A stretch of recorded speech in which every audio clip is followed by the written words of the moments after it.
This is Vince Russo's The Brand.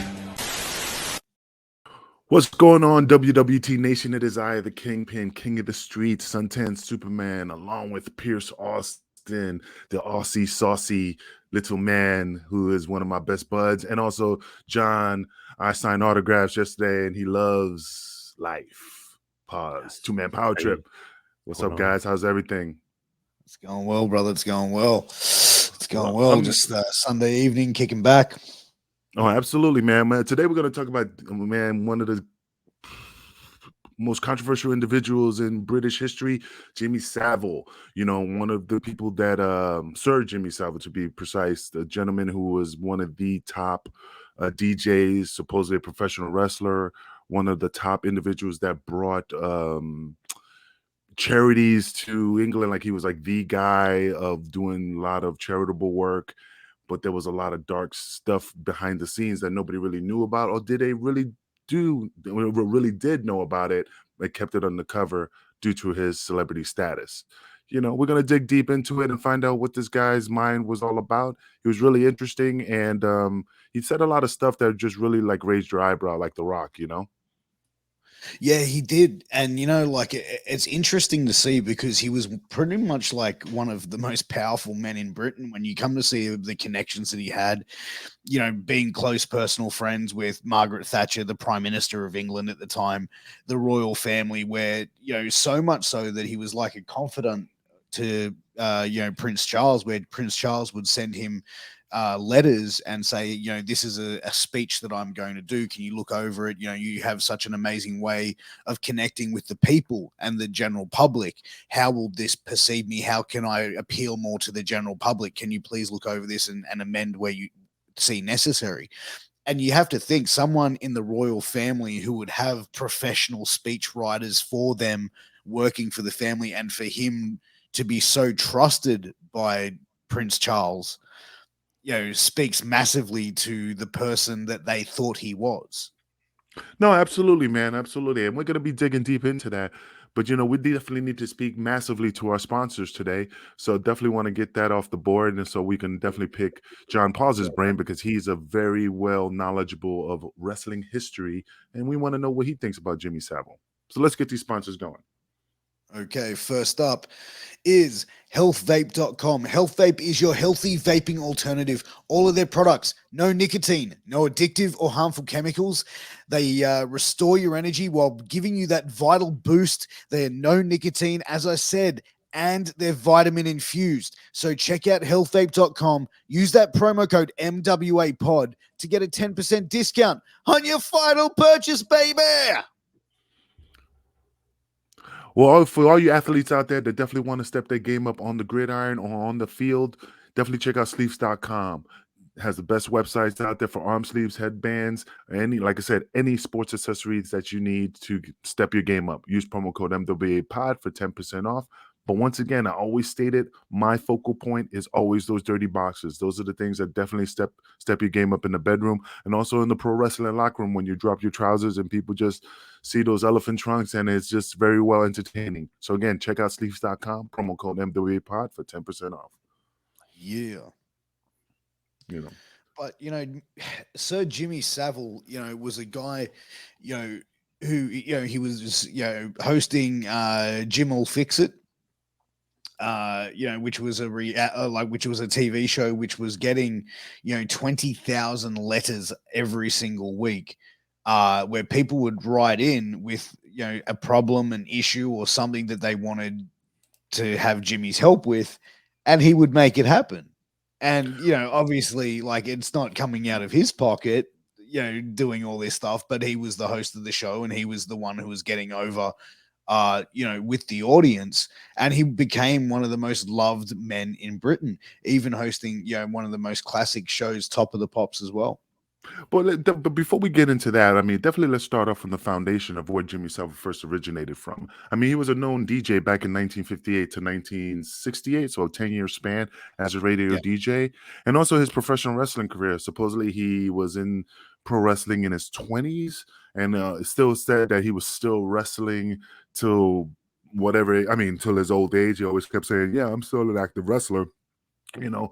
But again, I never heard of him as a professional wrestler. And I'm very well knowledgeable in the field of pro wrestling. I mean, I don't know everything like John Paz does because that's who he is. He's a guy who digs deep into the depth of pro wrestling. John, have you ever heard of Jimmy Savile and his career in the square circle? No, that was one of the things when you sent that video a few weeks ago. I was shocked. Like, wow, this guy was a wrestler. Like, he's like some famous personality, TV, radio host. Like, how is he a wrestler? But he was in Yeah. 1966 and 67. That's where I was able to find a bunch of matches of his. Not like a crazy amount, like 10 or 12, but nothing crazy. He was nothing like big time, anything like that. It seemed like he was very young in his life, very young in his career. I guess he would be somewhere in his 20s, but it wasn't like he made this big, big mark on the business or like left a big stamp on the business where it's like he was some big shot.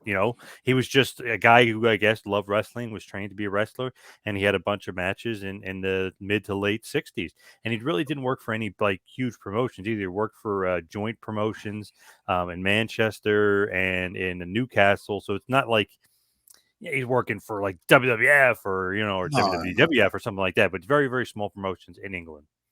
Now, that's the funny thing. I mean, I was trying to look up a lot of his like backgrounds in the professional wrestling industry in regards of who trained him. How did he learn?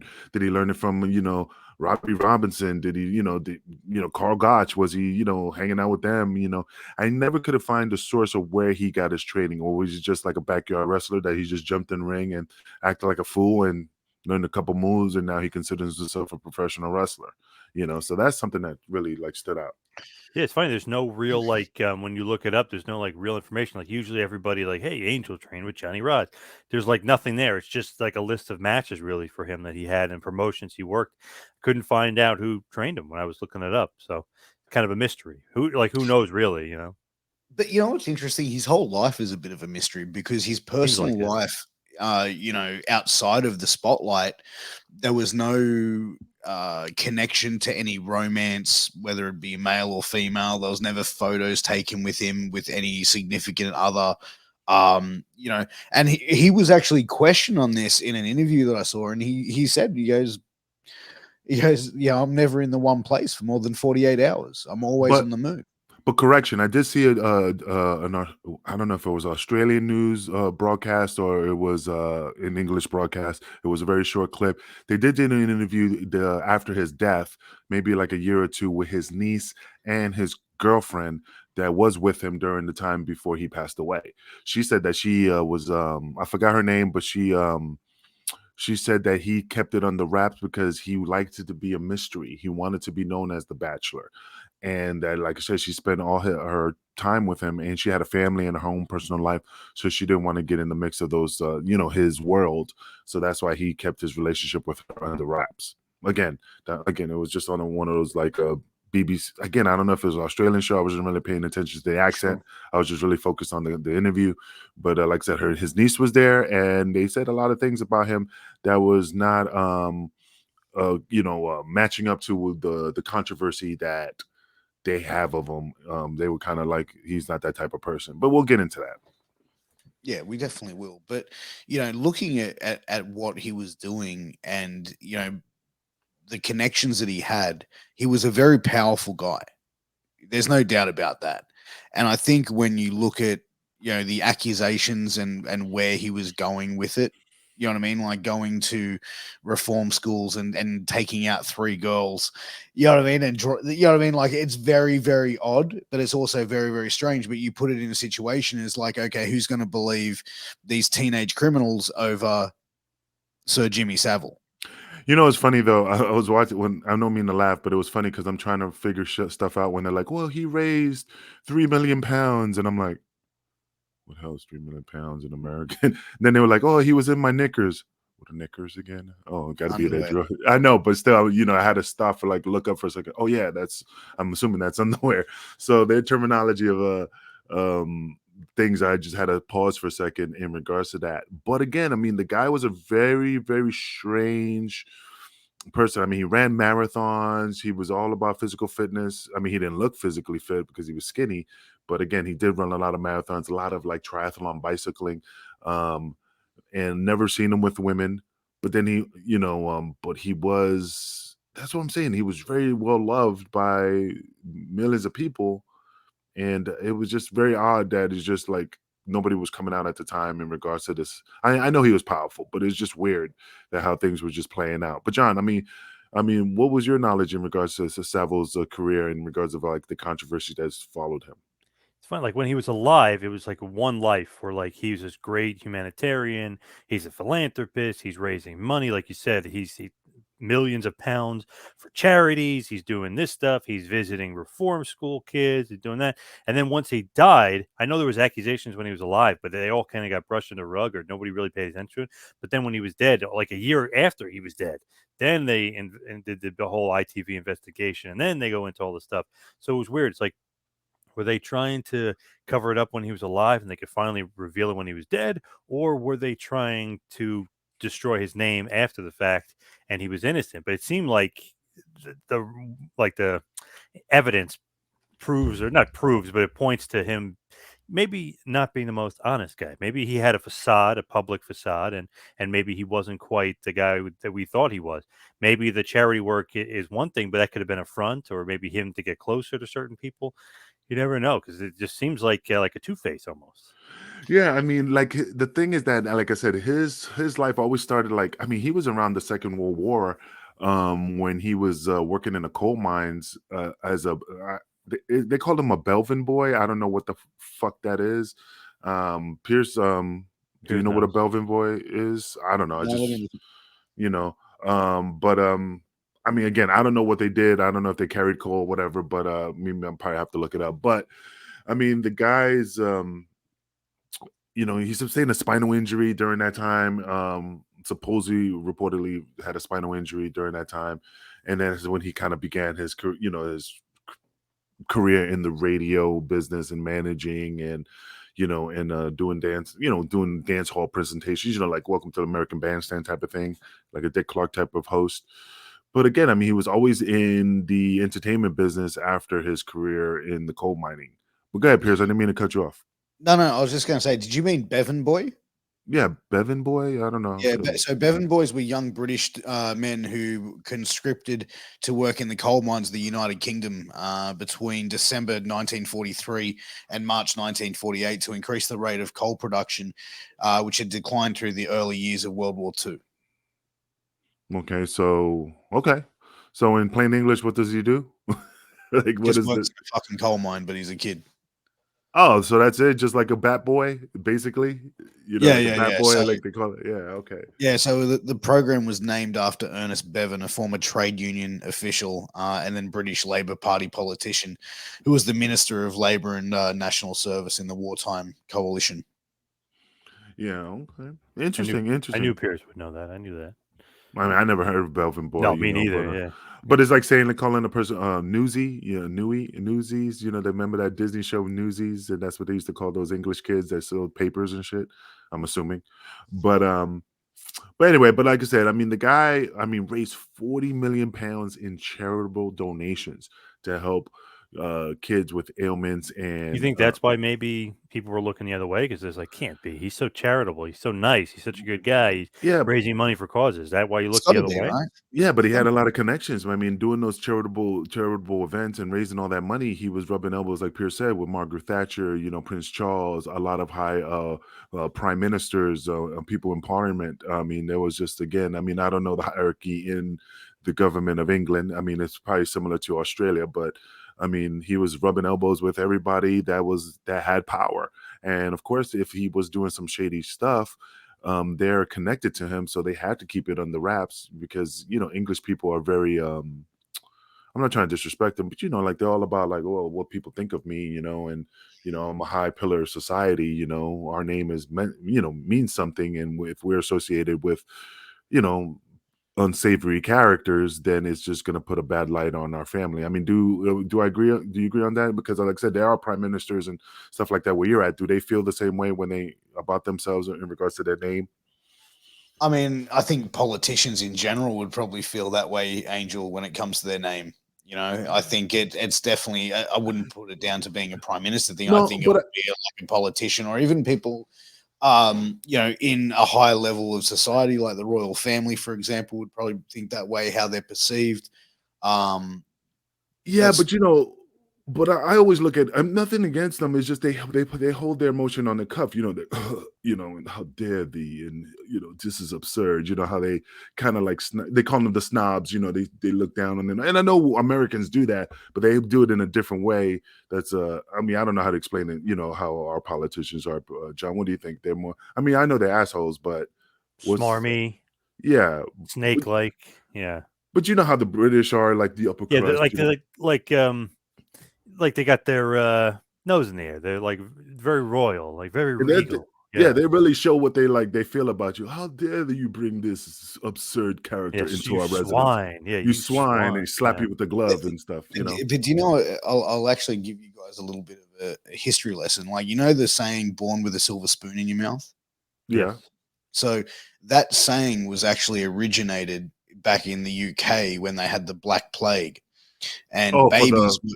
babies were dying. But if you had enough money and you had silver, what they would do is they'd put a silver spoon in the mouth to kill the bacteria. Yeah, I heard that. And that's how that they actually became. They used the terminology, born with a silver spoon in your mouth, because if you're wealthy, you basically survived, and if you're poor, then you die. Wow. And it's actually funny because, and the terminology, the blue bloods, which is what you refer to the royal family, they were actually having silver sprinkled into their food to basically kill the bacteria. And over time, their blood changed from like a red maroni color to like a bluish type of colors. Hence the terminology blue blood. Hmm. Do you know Bluetooth comes from a Viking guy who from back in the days? True story. The symbol is from a Viking thing. But anyway, I knew that too. Oh, there you go. I thought I'd share some useless information. No, it's important information. But again, I'm not just disrespecting English. It's just that it's just the chivalry, the way they handle things. They don't. I mean, I know politicians want to push their themselves away from people that are putting, just like how things are going now. They're just trying to keep that distance in regards to certain political issues that are kind of like causing them problems. But anyway, but I think the British just like brings it out a little bit more to like, you know definitely they don't want shit coming down their name because their name is everything.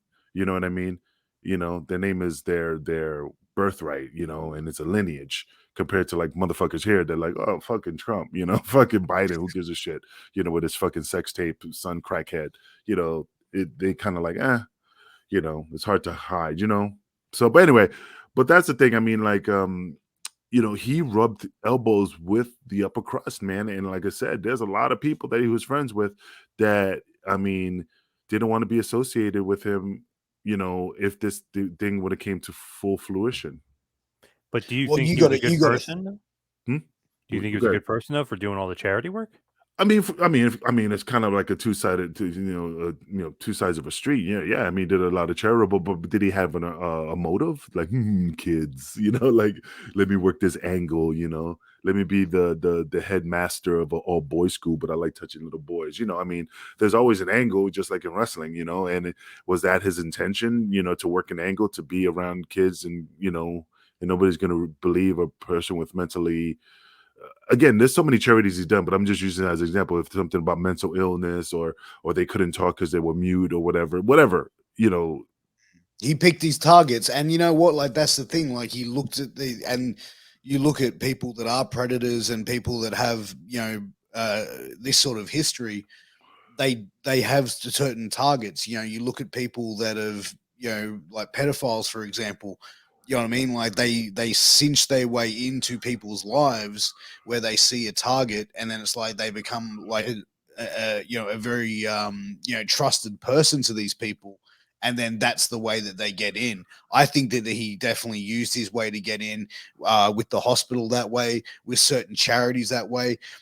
This wasn't just like one or two accusations. This was stuff coming out from 1954 to 2009. That is a big fucking term of what he's actually done, which is, I think it was like over 400 accusations from 450 different plus to be 150 precise. victims that they know about.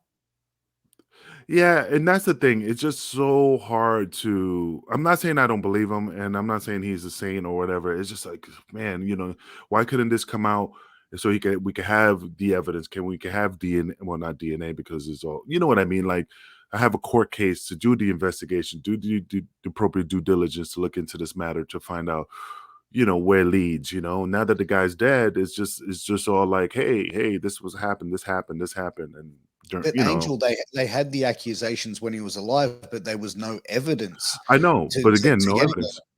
Yeah, I'm just exactly. When he saying. was alive, there was no circumstantial evidence.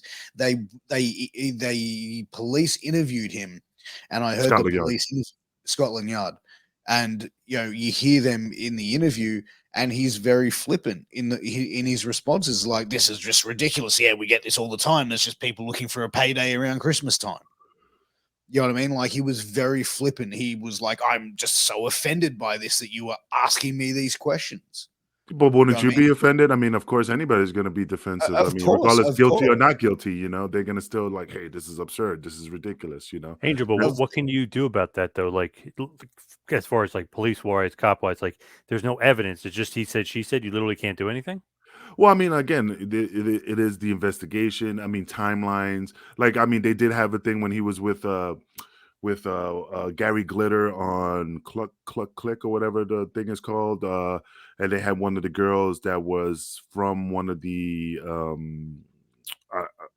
places. I don't want to know which hospital, but he had a girl that he had recently had some supposedly sexual relations with and brought her to that show. But Gary Glitter was also a pedophile, not a pedophile, but he was arrested and charged with some shit back in those days too. So, and another And he dude that supported Gary Glitter as well. yeah, but they run in circles, Yeah. Sometimes they do run in circles. So they probably knew shit. But again, I only knew Gary Glitter in regards to like certain things that I heard about him. I don't know his full story. But anyway, that's a different Well, story. the thing is about Jimmy Savile. He also basically defended people that watch child pornography. Yeah, I mean, that's where the whole defense came in for him and what do you call Glitter, was that he came to defend him, saying, "Hey, just because someone watches something in the privacy of their own home, it shouldn't be a crime." Well, you know what I mean? Like, Oh, when it comes down to you're watching kids in these sort of positions, it is a fucking crime. It's yeah. disgusting. There's something Yep. fucking wrong with you. There's an issue. And the fact that he didn't think there was an issue with that, and he's like, I know he's defending his friend, but Jesus Christ, they gotta make you think like he's probably doing the same thing. You know what I mean? It's like you're defending this guy for a reason. I think, like, kind of creepy, very creepy. Well, I mean, the problem is, it's like, for example, I mean, it's apples and oranges, but like I said, I met Benoit, nice guy, you know, the individual that I'm like, man, I can't see him doing what he did, because it was just totally different person that you meet. But then I'm not defending him. It's just very hard to like swallow because you're like looking at it from like, man, I hung out with the guy, talked to the guy, wow, I never would have suspected. I just can't fathom how he was like that. You know what I mean? Like, But dude, you, he even like explained Gary Glitter as being someone who was unfairly vilified. You know what I mean? Like, making Gary Glitter out to be a fucking victim. Like, dude, like, if this wasn't a fucking like a what the fuck moment or a wake up call for people, like what was? You know what I mean? but again, I can't speak on Larry Glitter because I don't know the case. I don't know what he was arrested for, if it was child molestation or just doing things to women. I don't know his whole story, so I can't even go off the cuff of what Savile was defending him for. So, I mean, John, do you know that about what No, was his accusation for Gary Glitter? wasn't it Or the child pornography thing? he was arrested. I mean, I think he served time. But anyway, yeah, He did. yeah. So, What was but that I big don't know, song Gary Glitter sung? Remember? huh? Remember the big song Gary Glitter sung? Like that famous Vaguely, song? vaguely. They used to play it at all like the sporting events. I forget. Like NBA games and stuff, they would always play the Gary Glitter, whatever his big song was. Hmm. No, I can't remember stuff. But what's funny though? The lead singers of the Sex Pistols, Johnny Rotten, he in 1978. I remember he was saying a lot of stuff about Jimmy Savile, and really like saying that he was kind of like he heard some rumors and he was kind of like a scumbag, and that the BBC after that was banning, you know, you know, I'm sorry for stuttering, for Rotten's Johnny Rotten's like appearances and stuff like that. But they were like, oh, it has nothing to do with what you're saying. It was just, we just can't do it. And he knew in the underline it was in regards to, um, what he was saying about Jimmy Savile at the time. So he was kind of getting like a little bit blackballed in regards to like that. So he Of was, course. yeah. So he knew some rumors. He was around the circle around those times. Wasn't the Gary Glitter song literally like, hey, na na na, do do do do do, hey? I think they call I it don't hey, know, hey but song. Yeah. oh, you mean in the basement? Okay, now I know what you're talking about. Yeah, It's I not got good you. at all, but it's like really popular, or used to be popular at sporting events and stuff. Yeah, I think he's still alive. I think. Gary Glitter. Yeah, he's still like I think he served like 16 years in prison, and I mean, yeah, I think like you said, it was in. Oh yeah, here it is. I found it. Possession of child pornography, child sexual abuse, and attempted rape of a minor. So yeah, I mean, they roll in packs. So Seems like, especially when you're defending a guy like that, it's like, well, what are you doing? What are you doing in your private life? You're defending that. It's indefensible, and he's defending it. oh yeah, absolutely. I mean, the guy. But anyway, but I mean, like I said, he hung out with some guys, but they're all in the industry. I mean, Gary Glitter had his own show. Jimmy Savile had, Jimmy Fix It. Then and then he was doing like almost like an American Bandstand type of show. Um, um, Top he's of the just pops. yeah, and they were all a teen type of shows. I mean, young boys, young girls, and also like I said, there was a lot of young teenagers on those whatever, what was it called, the Rock Pops or whatever, Top of the pops. Tops of the Yeah. Pops. So you had a lot of young kids in there. Well, So They say don't judge a book by its cover. Sorry, cut you off, Pierce.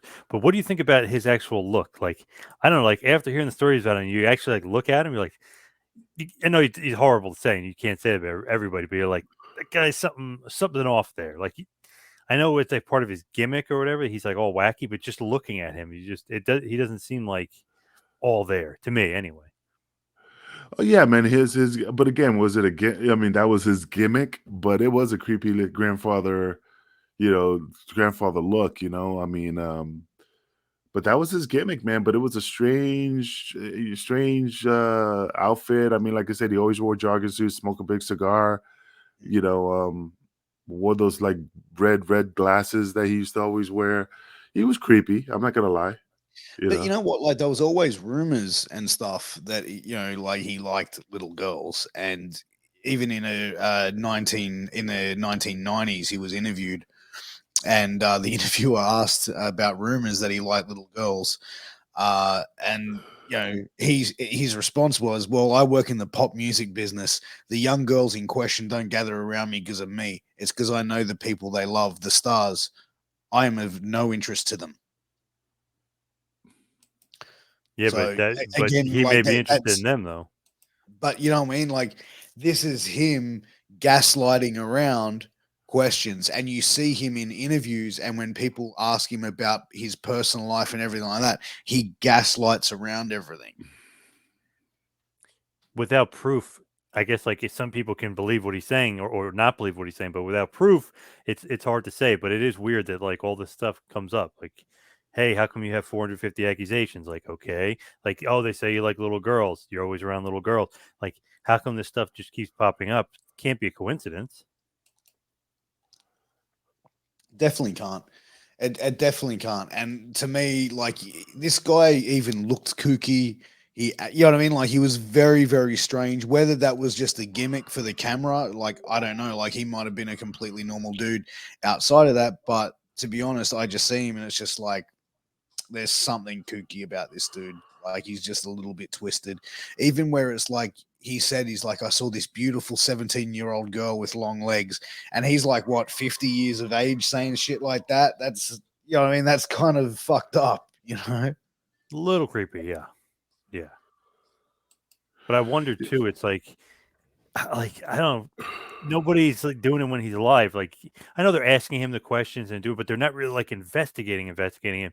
Is it because he was so like well off and knew so many people that they're like, nah, maybe not look into him? Like, how come nobody's really investigating him? They're just kind of and questioning him in interviews, and Because the cops are questioning him, but they're not really questioning him because they couldn't have any solid evidence. But you know what's funny though? You're talking about solid evidence in regards about how about Jimmy Savile, but usually guys who are like serial rapists, serial murderers, serial pedophiles, they, those individuals always like to keep trophies. If when you look at like serial killers, they always keep a trophy from their victims. A lot of because they could relive those moments again by having certain personal items. So, I mean, from his residence, I mean, they never found any type of trophies that he kept that, because like I said, it is a sickness that, that these individuals have, and they do keep these type of trophies in their possessions. And I'm surprised that not even one little piece of photo, not even one piece of anything, anything that just leads to that. So just throws me off that, I mean, again, everybody's different. I mean, it's a pattern that normally criminals do that. He could be one of the people that don't do it, but it was just weird that his house was always like clean, like just not immaculate, but just very like not much shit in there. TV, bed, smoking jacket, nothing else, but it's just the basics. It was nothing very outrageous. I don't know. I mean, that's And just he had a lot of like houses all around the UK. yeah. He had like I think 30 something different like units or properties that he stayed at. Good, John. Yeah, I thought I you was was going gonna to say something. say, it's going to say, like, if you have all these people saying it, was there like any evidence at all? Because it seems like there had to been something. I know there are so many people that if so many people have said it, that many accusations and assault cases and all this other stuff, there had to be something, right? I mean, obviously, where there's smoke, there's fire, but there had to be something on him. No evidence, nothing that people would be prepared to come forward and say. Maybe it was also comes down to fear as well. You think like someone as connected as him to the royal Yeah, he's family. powerful. You come on, dude. You think the royal family won't take out some motherfuckers if they need to? I don't Like know. I'm not. I don't know how the royal family thinks. I know the CIA out here will, and will do that. I mean, same shit, bro. I They've got people that they're just sitting there waiting to fucking take care of business for them. It's definitely would be the same thing. I would be surprised if it's not. But yeah, like I think that and maybe there were people that did come to speak up, and that hey, they were threatened. They were put in a situation where it's like, if you go through with this, you're going to be the one who suffers. Could be.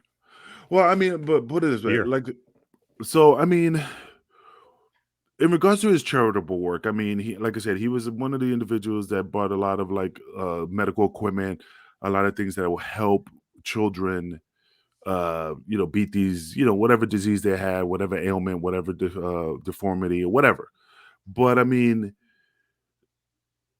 the thing about it is that Scotland Yard was, like I said, they kind of investigated, they drop it. Then somebody brings up an allegation, they investigate it a little bit, they drop it. I mean, there was a lot of people out there behind the scenes, from reporters to people, newspaper writers that were also in the mix of things, and just nothing ever flourished in regards to Are like they turning a blind eye to it? What the hell's going on here? like they looked into it a little bit, and it was like, it makes it feels like a certain thing, like how back in the day is like, hey, you need to stop doing this. You need to stop looking into this. You need to, Yeah. you need to back off. Like, I mean, I don't know. Again, I'm just speculating. It's just as weird how they investigate a little bit and then they just drop it. They dropped it.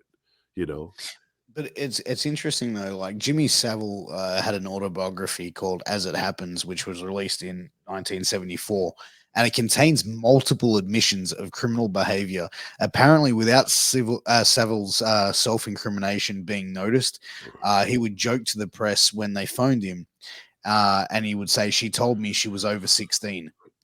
Press investigations dating back to at least 73 did not lead to the publication of any direct accusations being made against Savile, though rumors persisted and were intermittently mentioned in the print media for many years. Savile claimed the key to his success on the BBC program Jim Will Fix It had been that he disliked children. Although he later admitted saying it to defect scrutiny in his private life, he did not own a computer, whatever. But the funny thing is that, I mean, with Jimmy's. No, actually, so it says he didn't own a computer because he claimed he didn't want people to think he was downloading child pornography. Oh, geez. That's kind of, you know what I mean? Like, when you have that sort of mentality, Pretty it's big like, leap there. Like, no computer, child porn. Like, it's a pretty big leap. Well, that's the thing. He doesn't want to have one in case people think that. And That's insane. Yeah. Well, yeah. I mean, the thing about it is that, I mean, he even had a female assistant, like he had a female assistant for quite a while. She was around him every day, and like she's just wasn't. Not saying she wasn't. I mean, I can't. She wasn't aware. I mean, the lady that was in with that documentary that I was looking at. Yeah. I mean, she was part of his life for a very long time, and she was still like, I mean, if the guy was around her not 24 hours, but he kind of slips up and tells her things, and they get comfortable and they say things, and I mean, she never even said anything that he said anything off color or anything. I mean, besides what he says on TV, but it's just weird. But also, you got to think about it. Back in the days, in the 60s, again, I'm not condoning it. There were certain things that you could do in the 60s that you can't do today. And like, I mean, I was watching that, like I said, is to show where he was like squeezing that girl's ass, supposedly. I mean, you can't tell, you look at he was squeezing something, and she's jumping up and down and next to him while he was doing like a Dick Clark, like, hey, well then now we're gonna have so and so performing this. He was just squeezing her and she's just jumping up. So that was inappropriate but back then it was acceptable during that era, But to me, like, all this stuff is like red flags. I mean, all the accusations, but it's not like just kids. Supposedly, they were saying ranging from like a 5-year-old to like 75-year-olds. That, like, as far as complaints on this guy. So it's not just the child pornography. It's like that's just a part of it. It's like then he sexual harasses older people. Like, there's more to this guy. It's a very I don't know, just a weird individual who'd think he could get away with whatever he wanted to do whenever he wanted to do it. It's what it seems like. Yeah, I mean, and the thing about him is like he was such a mystery because people thought either he was homosexual, they thought he was, I mean, they knew he had some type of, because he never had any females around him. He was always by himself, considered himself the most eligible blaster. He also was there was a paternity situation with him back in the days too, that I didn't follow up on it too much, but it was in that interview with his niece and girlfriend that there was a child that was part of his life. So not his life, but somebody came out and said, hey, this is your kid, and that was still, but this interview was in 2012. So I don't know what was the outcome after that interview that they had, if it was true that it was his daughter or not his daughter. It was just a gold digger or, but, like I said, the guy was just very mysterious, just larger than life character that people just couldn't put their finger on. How come Netflix like did a documentary on him? Like, what was like the circumstances? He was such an interesting character. He was so famous that they wanted to cover the story and get to the bottom of what happened. I think there was a lot of other documentaries as well in regards about Jimmy Savile's career, and I think that sparked interest with Netflix to do their own documentary in regards to Jimmy Savile's life. Because again, there was like numerous, if I went on YouTube, I was like numerous, documentaries and interviews that people were doing that were, like I said, 2012 with the niece and aunt, and there was other things, people writing books and articles. So there was a lot of material for Netflix to go, this seems interesting. But the thing is, as well, like his whole story, like he was like one of the most popular people in the UK for a very, very long period of time. For him to come out and be accused of this sort of stuff is just, publicly wild. You know what I mean? Like, and then as it came out more and more after that he passed away, I think the floodgates just opened up, and that there was just, like I said, over 450 like stories came out. Like, you know what I mean? Like, I think it's pretty clear to me. I think that he's guilty. Well, I mean, I don't know, dude. Again, there's a lot of things we could say people are guilty, but now that he's dead, it's hard to just. I mean, that's everybody's opinion now that he's guilty, but in the court of law, I mean, you're innocent until proven guilty. Or I don't know how that works in with the in England with the wigs, like Yeah. are you know, I don't know their laws, but and again, I'm not defending the guy. I'm just looking at it like, look, if he did what he did, now he's burning in hell. The guy, you can't try the dead. That's why you need to get that justice when they're alive, Yeah, because that's the now it's thing. just all a he says, she says, speculatory. This is what happens, one-sided story, no evidence, no nothing. It's just a story, and that's, you just got to go off of what they said now, because that's all you have, what you have. And little creepy things that he said on TV, you know. He was feared across the land in all girls schools and all that crazy stuff that he said, you know. But I mean, like I said, I was always interested in I'm still fascinated in his pro wrestling career. Because, like I said, I never heard of the guy. Again, I know we're 4-11. It's just I never heard of this guy, and I heard about a lot of pro wrestlers, and he never came across my page in my radar to regards of like, shit. Did he, like, who did he wrestle? Like I said, I know he wrestled local bars and taverns. I mean, but again, it's just like shit. I just he never Yeah, came even out. some of the guys he wrestled, I never heard of the guys he wrestled either. So it's like, he's wrestling nobodies. I know it's England and it's the mid '60s, but it's literally wrestling like nobody. So I don't think it was of any significance. Well, but like, it's like this. It's like, for example, like uh like Paul Andy, Heyman. Paul like Heyman Andy used to, Kaufman. like Andy Kaufman or Paul Heyman, when Paul Heyman was a camera guy, and he goes, "Oh yeah, I knew who he was." Like somebody like Steve Regal was in the audience, and he goes, "Yeah, I went to a show in England, and yeah, Jimmy Savile Right, was right, there, and I remember him." And it's like I never heard any wrestler bringing up a story, anything about him. So that's why he must not been that good, you right. know. But I love those stories too of like just random guys that you find out like did wrestling or something. Like Jeep Swenson, the guy who played Bane. It's like, oh yeah, he was a wrestler first, and like just like random guys. Even Kaufman, like, wow, he had an awesome run in wrestling. Why the hell was he in wrestling? I love that stuff. Like the Yeah. big guy from Troy. The one where fucking Brad Pitt, just ran up to him and just stuck the Nathan knife in Jones. his neck. Yeah, he was WWE superstar, Yeah. flash in the pan, but that motherfucker's a millionaire now doing movies and Mad Max. Yeah, he was in the last Mad Max as one of the big villains. yeah, he was in Mad Max. Oh He shit. did a lot of overseas. He was martial art movies. The Thai the Muay Thai giant. He was the giant in them. He did a lot of overseas movies. He was in Fearless with Jet Li. And stuff like that. So he's been, in movies and stuff. And the Kurgan, fucking Yeah. Sherlock Holmes Yep. and just a lot of movies and stuff. But again, we know who they were, but they were flashing the pans as well. But they're still, people will remember them, you know. But I mean, Pierce. Well, I mean, in regards to you looking into this case, besides you thinking like, okay, he did it.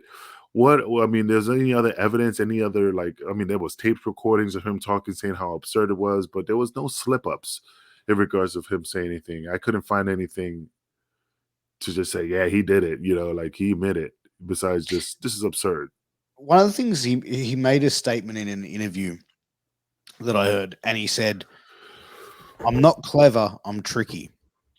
People that are clever slip up, but people that are tricky, they never slip up." I think he was very, very smart. I think he was very calculated.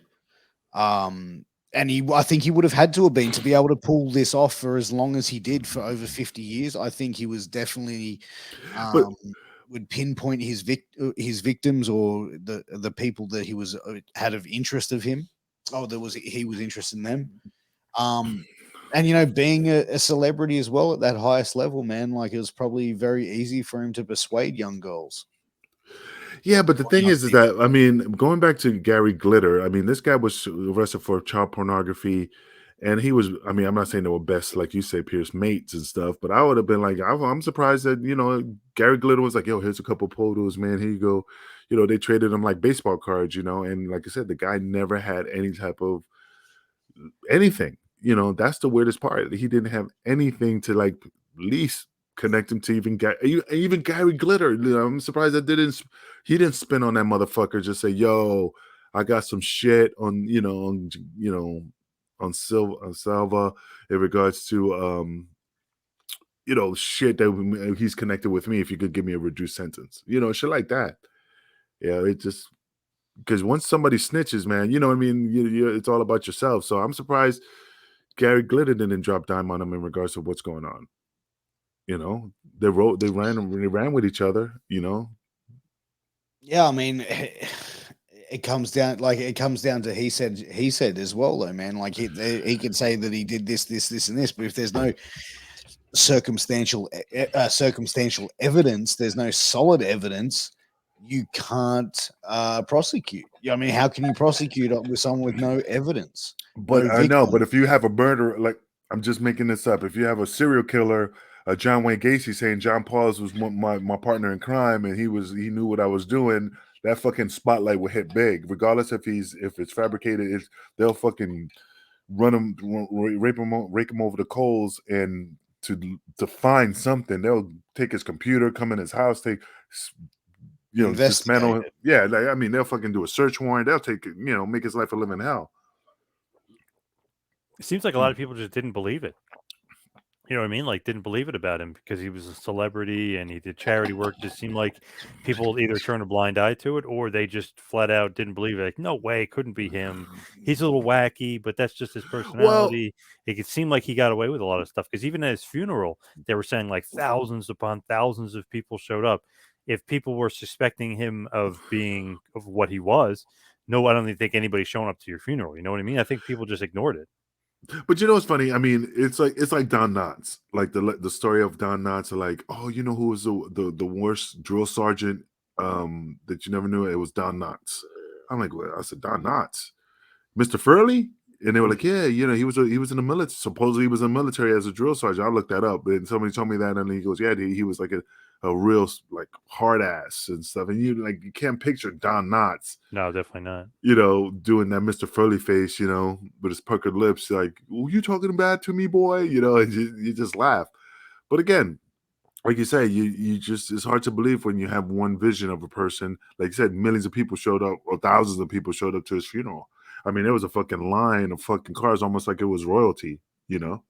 which it was. But I'm just saying, like the way, like if a prince dies, it's just cars and cars and cars. He had like a gold coffin, not actual gold, but the bronze gold or whatever. Yeah.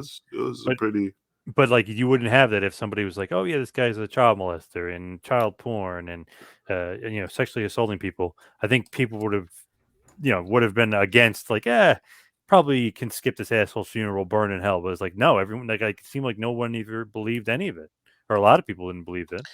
Well, listen to this, right? So claims were made about Savile's activities in hospitals.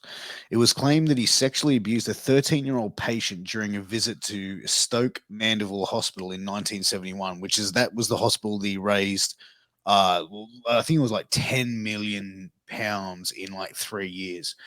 They had one of their wards collapse there, but I digress. And an 8-year-old girl in the same hospital recovering from an operation. Staff reported he searched the wards for young patients to abuse, and they instructed patients in the children's ward to feign sleep during his visits. A hospital spokesman said that though it was working with the police, it had no record of inappropriate behavior by Savile. The BBC carried statements from a retired detective inspector for the local police force that a nurse at Stoke Mandeville Hospital had reported Savile's abuse of patients there to him in the 1970s, and that he had repeatedly informed his superiors about this, but they did not believe him. A former nurse said she saw Savile molest a brain-damaged patient at Leeds Hospital, saying he kissed her, and I thought he was a visitor coming to see her, and then he started rubbing his hands down her arms. Then I don't know of a nice way to put it, but he molested her. Yeah, I heard of that one in my research in regards about the person who was incapacitated in regards to that. Again, the guy. I mean, I think that was his playground. I mean, if if the stories are true, I mean, like I said, if you're gonna be some type of pedophile or some type of criminal act, you're gonna be around, you know, Easy targets. Easy targets that you can deal with, but that was an urban legend. They said Don Knotts was supposedly a drill sergeant on Paris Island, but he was in the military, but he was just entertaining the troops, so he was never a drill sergeant. It was just an urban legend. So, but again, when you hear that, you're like, Don Knotts a fucking drill sergeant. I can't fathom that.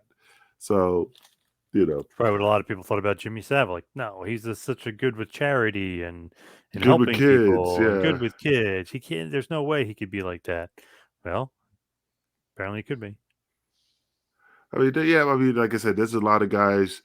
I can't think of them off the top of my head now in regards to like they're so controversial, but they did a lot of things in front of the camera. But then all of a sudden something happens and you find out all this crazy stuff behind the scenes. I mean, look. I mean, John Wayne Gacy. He was doing parties as a clown, but little did you know he was painting fucking evil faces and stuff. And he was a Dennis Rader was who was the BTK killer here in Wichita. He was a pillar of his church, and he was the leader of the Boy Scouts. Troop leader, whatever you want to call him. And but guy was a fucking serial killer. It's just the facade, the illusion. The John Cena, you can't see me type of mentality. Yeah. Oh, exactly. And, that's the thing is as well, like, people, like that are at this level of like what a Jimmy Savile would be with, and you even look at the Michael Jackson case as well, where it's like you look back at the footage of Michael Jackson and there's a lot of suspicious sort of things that he was doing publicly. And it would be like, Michael Jackson, for example, having a child sitting on his lap and his hand being on their thigh or like getting too close to the lower back. And Jimmy Savile was kind of that guy as well. Like he sort of like skirted that line of inappropriateness in public and on television to certain degrees, and even some of the comments. And I think it comes down to being like, I can do this and I'm getting away with it. You know what I mean? Like I can do these things, I can say this shit, and people like find this funny. You know what I mean? Like I'm saying all this, and this is fucking real shit, and people are laughing at this shit. I'm the fucking puppet master here. Yeah, but the funny thing about the Michael Jackson situation is that a lot of things were disproven in regards to those accusations. I mean, a lot of it. He's still tainted, but a lot of stuff they found out that a lot of them were lying for financial gain. Sure. I mean, so would you be upset if Jimmy Savile was given the Warrior Award in regards to for his charitable achievements, or inducted into the WWE Hall of Fame celebrity wing for his charitable achievements since he's a pro wrestler? Since he's not from here, so would you get upset, Pierce, that he got inducted, or to give it the Warrior Award? There is no fucking way in the world WWE would go near that motherfucker, bro. Now I'm putting it out there, and I hope it happens so Pierce can fall out of his share. I would fucking be, dude. No fucking way in the world that's ever gonna happen. And his niece is still alive, so she could accept it on his behalf. Oh boy. So, but I mean, like I said, man, I mean, I know it would never happen, but I'll pop if it did. Just for, this is awesome. So what did he die? Was it just natural causes? I know he was 84, almost 85 years old. No, well, he had originally had quadruple bypass surgery, of course, and I mean, he was 84 years old, but he still had some medical conditions and stuff like that. Apparently, they found him dead with his fingers crossed, supposedly. Really? Yeah, I was watching a documentary and said when he died, in front of his hands like this. I don't know what the reason. Maybe he like spazzed on and his fingers ended up like that. But they said it's other thing. His fingers were crossed. Or maybe hopefully don't go to hell. Yeah. He was please God, let me slip through the pearly gates. Yeah. He had quadruple bypass surgery. And that was in '97. It was a 3-hour procedure and stuff like that. So I mean, he was kind of like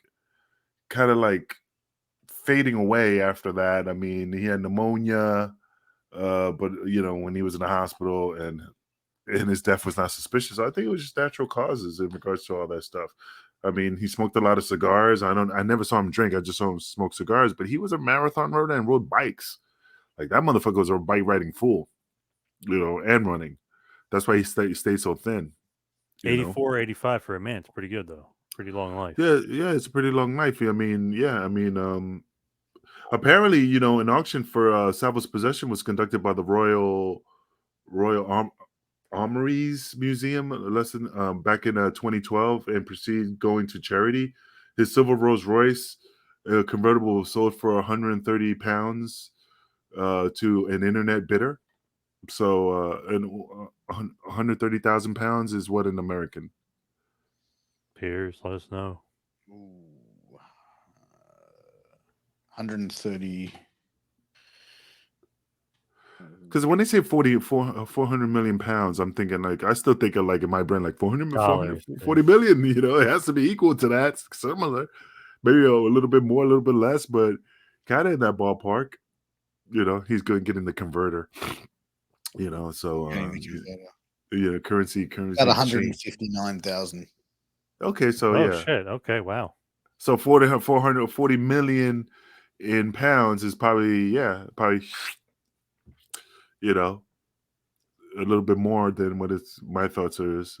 But I mean, it's just crazy, man. What's funny? They took his name off a lot of like things that his name was street signs, placards that were in honor of him. They took him down in regards to it's just they took him down. I mean, they just didn't want him to be associated with was he from the town Leeds? If I'm correct, Leeds was the town. Yeah. So a lot of things were taken down in that area, but even his coffin too was like they encased it in something in case there was like not grave robbers, but in case somebody tried to do something with the coffin and the body. So they were in fear of something. Really? You know what? Another thing, he was really tight with Diana and Prince Philip. Yeah. So he was all fucking entwined with all of them. I mean, not one person slipped through the cracks. He probably was in tight with the cooks too at the fucking Buckingham Palace. This motherfucker. I mean, it's just he was deep in elbow deep in their ass. Yeah. I'm just saying. It's just crazy. No, just curiosity, Pierce. In regards to Australia, okay, I know you're on. Please correct me if I'm wrong. British rule, right? Yeah. Okay, so you guys got sirs, right? Like Sir Charles, Sir Peter, right? They can get in. That's a thing. Only the royal family can knight you. But in Australia, you could get that over there too, right? It's not like just only in England. Americans can be knighted. Like it's not just for you, like people in the. I don't know anybody. I don't know any American that was knighted besides everybody I know is like I know fucking Sean Connery. I know he got knighted. I know anybody can be knighted. I just haven't seen an American. John, have you seen an American that been knighted by England? Pretty sure. I can't remember. Sir Michael Caine. I know all those motherfuckers. Anthony Hopkins. A lot of them. Anyway, I mean, I was just curious. I just never. Everything is, my brain is like, oh, it's always the English or like I said, I know Sean Connery. I just didn't know if that trickled down to, Canada because they're under British rule and Australia and stuff like that. And then fucking Jamaica, Jamaica's under British rule, right? I think so. I'd like to say I think so, yeah. I don't know. I was just wondering how that works. But the reason I was asking is that can that title once you get in as Sir so-and-so, can that get pulled away just like any type of award? Because I haven't seen anything that they pulled signs. I'm pretty sure it could be. But he's still Sir. That's why I was just wondering. I didn't know they pulled everything off, street signs, anything that had his name on it. I'm surprised they even took away his fucking like they did to Bill Cosby, his doctorates from some fucking prestigious college in England. So I'm surprised they didn't pull away his Sir Jimmy Savile. That's why I was just curious. And once you get it, you stuck with it and they can't pull it. That's why I was just curious about it. That's why I was going to ask you about it. Yeah, no, I'm not too sure. I've never heard of anyone sort of having their status revoked. Just curious. I didn't know if that's possible. Yeah. Because I'm sure it would be. Yeah, but I just figured that's what my brain's like. Well, are you stuck with it? Like once you get it, that's it. You can't get pulled. That's why I was like, because like I said, everything else was pulled from him. I just didn't know. But we'll dig deep into it a little bit about it just to see if that's something. I mean, because that's something that they should pull away from him. I mean, that's a high honor, the honor. If anything else, that's the one that should be pulled. If anything, But are we going to do a part 2 or or? I think we covered it up in this one. Okay. Well, I mean, yeah, I mean, I just think I'm gonna look it up, man. I'm just curious because now I'm wondering because they always petition for stuff and they always do things to get you removed and revoked and I just that's the one thing I've not heard that they petitioned to get him revoked. So I'm just curious. Yeah. But final thoughts, John, what's your thoughts about Jimmy Savile since you're the wrestling enthusiast? It's just funny. It's almost like you'd rather not have the guy associated with wrestling. I know there's so many other crazy people involved with wrestling and all these shady people, but you almost don't want him involved with the business. 450 accusations, kind of looks like a nut bar. It seems like he was well connected, which is why he never got convicted of anything. Seems like a real shady dude. And I got to catch that Netflix documentary. I got to finish it. I want to see what's up with that. It seemed like it was pretty good. Do you think did you think he wanted to be a pro wrestler because his infatuation at the time in his 20s was just rolling around with men and just doing the It could be going behind them and just you're wrestling in your underwear and you're greased up. I won't be surprised. That's how it first started, little by little, different steps, different levels, But my final thoughts, man, it's just so hard. Like I said, from the documentaries, from the evidence, from the visual, man, the guy's guilty of sin. I mean, the guy's a fucking piece of shit. Absolutely. From a police standpoint, from my experience of watching it from a law enforcement eye, it's just so hard because now it's just all, like you said, accusations. All people just saying this is what happened, but there's no proof. So now it's just, it falls on the public eye. The burden falls on the public eye to regards to like, is he guilty? So I wish there was more evidence. I wish it was just something that just like stamps it. Boom, he's guilty. But I'm just going off what I learned. I mean, he's guilty from my eyes. But again, from my law enforcement standpoint, it's just hard for me to swallow because I wish there was more evidence to just give it more of a, locking it in, Pierce? Yeah, I mean, I think it was a person who was in a position of power who took advantage of the situation where he was in. Over 450 accusations, that's just ridiculous. Like, that has to be guilt. There's so much there that has been, people have stated that certain people have witnessed. The fact that when he was alive, nothing could come out is some of the strangest shit. I think in 2022, this shit would have been called out years ago. Okay, so Pierce, real quick before we go, I did look it up. Knighthoods can be stripped from recipients if their behavior does not match their title. The honors forfeiture, I'm butchering it up, committee considers cause where a recipient's actions raise the questions of whether they should be allowed to continue to be a holder of the honor. So it could be pulled. Well, I'm surprised they haven't. I'm surprised. I'm gonna look at it. Yeah, that's interesting. I'm surprised they have not pulled. I guess if the queen's like, once I make my mind up, I make my mind up. Like, because it makes me look wrong. If I, I don't know, but interesting. But anyway, man, for all you fans out there, thanks to God for supporting WWT. We do appreciate you. Definitely check out, Shooting the Shit with Pierce Austin. Definitely has a lot of interviews on it. Great interviews. Definitely good listen. Also, Two Men Power Trip. Definitely check out John Paws. He never has me on the show. I mean, but he does high quality celebrities. So definitely check out his shows. You've been on before. I did. You forget. See. It's that CTE, man. CTE's kicking in. But anyway, man.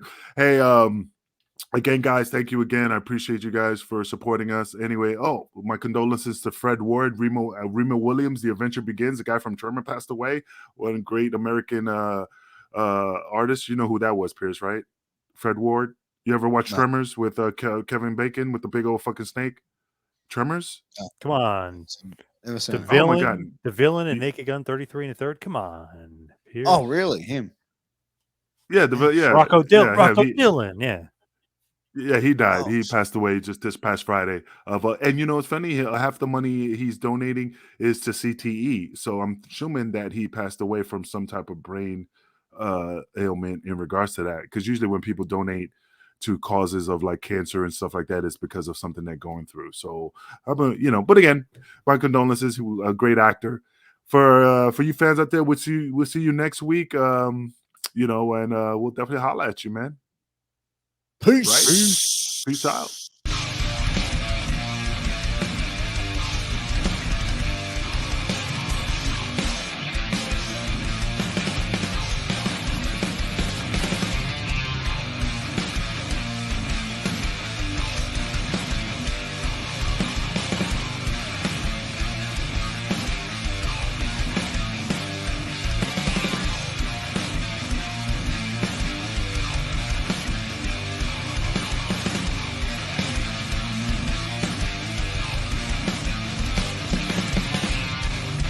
This is Vince Russo's The Brand.